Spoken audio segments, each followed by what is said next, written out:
Salut, c'est Jigsaw. Tu vois un écran comme ça sur ton iPhone avec le lien Apple Support en haut? C'est l'écran du mode récupération, au cas où tu ne savais pas, mais la solution à ce problème est en fait assez simple. Dans cette vidéo, je vais te montrer la meilleure façon de sortir ton iPhone du mode récupération. C'est parti! Quand tu essayes de réparer les problèmes iOS les plus courants, il est souvent beaucoup plus simple d'utiliser un outil de réparation tiers. Et ce logiciel que je recommande offre une solution tout en un pour corriger des problèmes comme les écrans figés, les soucis de redémarrage et la sortie du mode récupération rapidement sans appuyer sur une combinaison de boutons. Ça t'intéresse? Alors tu peux utiliser mon lien ci-dessous pour télécharger le logiciel et profiter d'un essai gratuit lors de ta première utilisation. Après avoir installé le logiciel sur ton ordinateur, connecte ton iPhone avec un câble original ou certifié MFI pour t'assurer que ton appareil soit bien reconnu. Pour les problèmes où ton écran reste bloqué en mode récupération, ce logiciel propose deux façons différentes de les résoudre. Commençons par la méthode simple et totalement gratuite. Une fois que ton iPhone est connecté, le logiciel détectera automatiquement s'il est en mode récupération.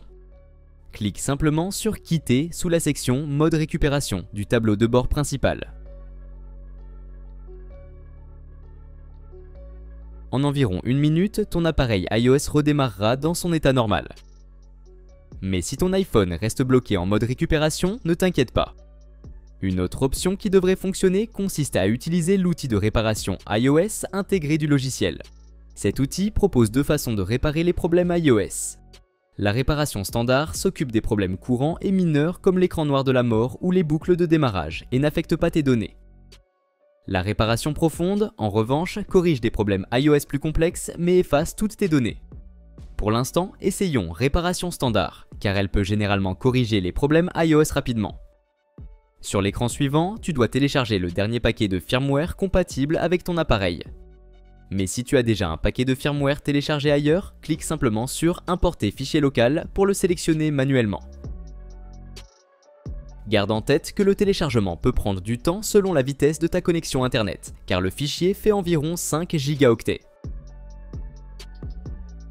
Après avoir téléchargé ou importé le firmware avec succès, tu peux lancer la réparation standard.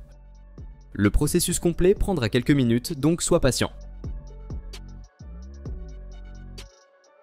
Une fois terminé, ton iPhone redémarrera automatiquement, réglant le problème tout en gardant toutes tes données intactes.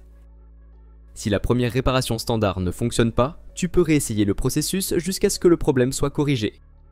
Ou bien tu peux envisager d'utiliser la réparation profonde pour plus de chances de succès. Souviens-toi simplement que la réparation profonde effacera complètement tes données, donc il vaut mieux l'utiliser si tu as une sauvegarde récente. Et voilà, c'est tout pour aujourd'hui. Si cette vidéo t'a été utile, n'hésite pas à laisser un pouce bleu et à t'abonner à la chaîne. Si tu as des questions concernant cette vidéo ou si tu veux que je fasse un tutoriel sur un autre sujet, écris-le moi en commentaire. À la prochaine.